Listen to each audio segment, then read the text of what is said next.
Olá, será que o longo tempo de aulas online nas crianças pode provocar algum tipo de problema na audição? Esse retorno às aulas e as consequências dessa situação, esse longo tempo que nós vivemos, nós vamos falar com a nossa convidada de hoje, que é a doutora Vanessa Moraes, fonoaudióloga. Doutora, obrigada por ter aceito o nosso convite para esse bate-papo. E aí, lançando já essa pergunta, né? O que pode acontecer com a criança, né, depois de tanto tempo? Foram praticamente 2 anos, né, assistindo aula em casa, algumas com fone, outras sem fone, algumas com celular, outras com tablet. O que pode acontecer com a audição dessas crianças? Então, vamos pensar no ambiente acústico dessa criança, né? Então, essas aulas online, a criança estava provavelmente com o seu notebook, né, com o seu fone de ouvido, numa intensidade que nem sempre a gente sabe que seja uma intensidade saudável, porque a gente nem sempre a mãe ou o responsável está por perto para monitorar essa intensidade, então isso já é um fato. A professora estava de frente e essa criança tinha uma atenção seletiva. Então, a professora estava dando aula para essa criança sem interferência de nenhum ruído a mais. Então, não tinha o barulho do ar-condicionado, o barulho do ventilador, de outros colegas brincando, de um caderno, uma caneta que caía no chão, não tinha a sirene. Então, não tinha outros ruídos competitivos para a audição dessa criança, para que aconteça a aprendizagem. Então, ela tinha uma memória auditiva muito pura, tinha uma seletividade muito grande com esses fones de ouvido. Nenhum estímulo tinha competição com a audição dela. E o que acontece agora com essa volta às aulas, né? Então, vem o coleguinha de sala que chama, a professora está explicando, o colega está chamando a atenção. Tem os barulhos ao redor. A professora nem sempre está de frente, explicando a matéria.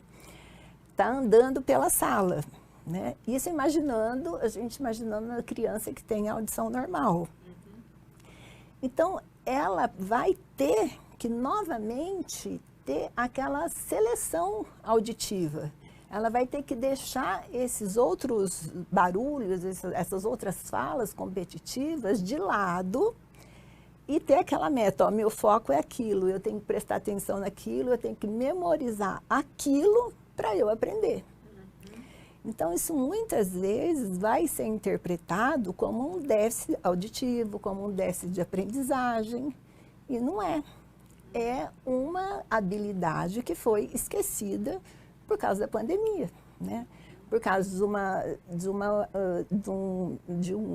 uma matéria, né? De uma atividade que estava sendo transmitida aqui, né? Sem estímulo competitivo nenhum. Então, o que tem acontecido, a gente já tem relatos sobre isso, com fonoaudiólogos já fazendo essa terapia de atenção auditiva, porque as crianças estão dispersas, não tem foco auditivo. Então, na verdade, pelo que a gente está percebendo, não é necessariamente que a criança tenha tido alguma perda auditiva, mas isso atrapalha essa atenção, esse desenvolvimento. Isso mais ou menos que idade que pode acontecer mais, doutora? Isso é geralmente nas crianças pré-escolares, em fase de alfabetização, porque ficou muito mais difícil para essas crianças, né? Assim, imagina, elas começaram a ir para a escola, né, e tiveram que voltar para casa. Então, essa mudança, elas ficaram muito perdidas. Eu tenho uma sobrinha de 9 anos, que ela tá, mãe, eu quero voltar, quero fazer aula em casa, eu não quero ir para a escola, é muito difícil, não consigo aprender, os colegas doem meu ouvido, dói demais, eles gritam, né? Então, não é que eles gritam, porque os colegas falam ao mesmo tempo, né? Então, esse desconforto dela é porque ela não teve antes, né? Não foi acostumada. Né? E nós não, nós sempre estudamos assim, né? Com um colega conversando, apesar da professora estar sempre chamando a atenção para o silêncio, importante para a nossa aprendizagem, mas isso nós estamos falando de uma criança ouvinte normal, né? Então, eu estou falando aqui, estou considerando que essas crianças usaram fone de ouvido numa intensidade em que não causou nenhum dano auditivo. Porém, se essas crianças usaram fone de ouvido com uma intensidade maior que 85 dB por mais de 4 horas, provavelmente elas estão com perda auditiva. Então, e é um alerta importante, né? Como saber que a criança está começando com uma perda auditiva ou teve algum tipo de perda? Tem sintomas? Porque geralmente a gente pensa assim, criança nessa fase é barulhenta. No dia a dia, né? A criança gosta de brincar, de correr, fala alto. Quer televisão se alta, empolga, né? Como saber que está iniciando, ela já está com alguma perda? Então, se a criança começa a pedir repetição, pede que aumente o volume da TV, fala alto, então são vários sintomas. Aline, uma coisa importante, eu acho que todas as escolas deveriam realmente ser um pré-requisito na matrícula, é o exame de audição antes de começarem as aulas. Né? Porque muitas vezes essa criança pode estar com uma rolha de cera, que dá uma perda auditiva. O que é rolha de cera? É presença de cera no ouvido. Né? Isso aí dá uma perda auditiva. Essa criança pode estar com infecção no ouvido, sem manifestação de dor nenhuma. Pode estar com o ouvido até perfurado, né? Sem dor. Então, pode ter patologias desconhecidas com perdas auditivas. Então, é importante essa triagem auditiva antes do início do ano letivo. Então, isso é um alerta para as mães, né? E para os professores também. E essas crianças, é desatento, desinteressado. Então, será que ele é desatento mesmo ou ele não está escutando? Né? Esse baixo rendimento é preguiça da mãe, sabe? Essa criança realmente não é dedicada ou ela não está escutando?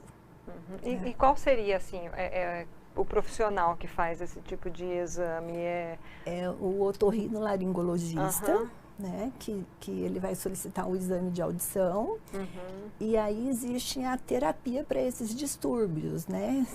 A gente tem uma patologia que chama processamento auditivo central, que a criança tem audição normal, mas não processa aquilo que ela escuta, não entende, não aprende.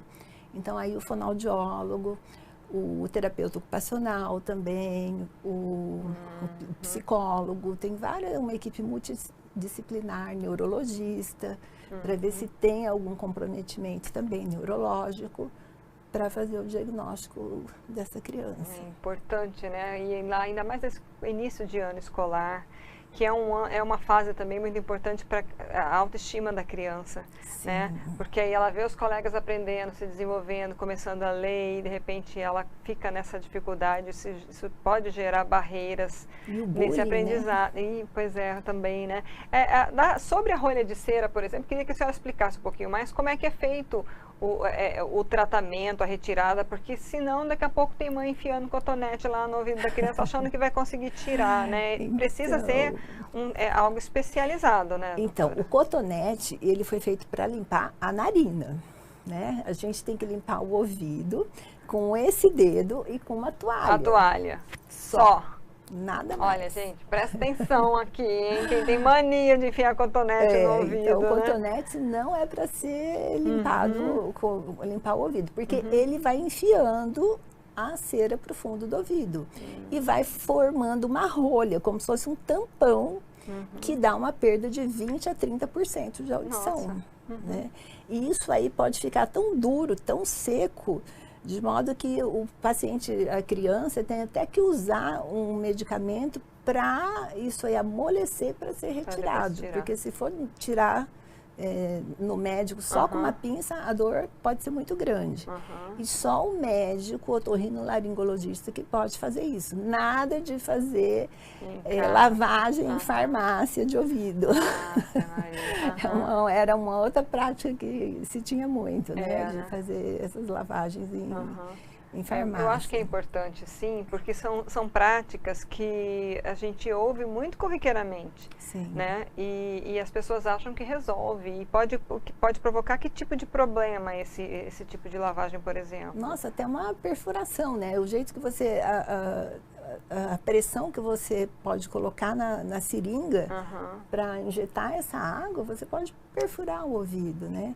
Existem também aquelas pessoas que falam, eu coloquei um cone com cera e limpou muito meu ouvido, eu passei a escutar melhor. Aquilo ali não é nada verdadeiro, né? Aquilo ali não funciona como uma simpatia, talvez, para quem acredita, né? Aquilo ali não tira cera, né? Aquilo ali não... É importante aí que haja essa informação.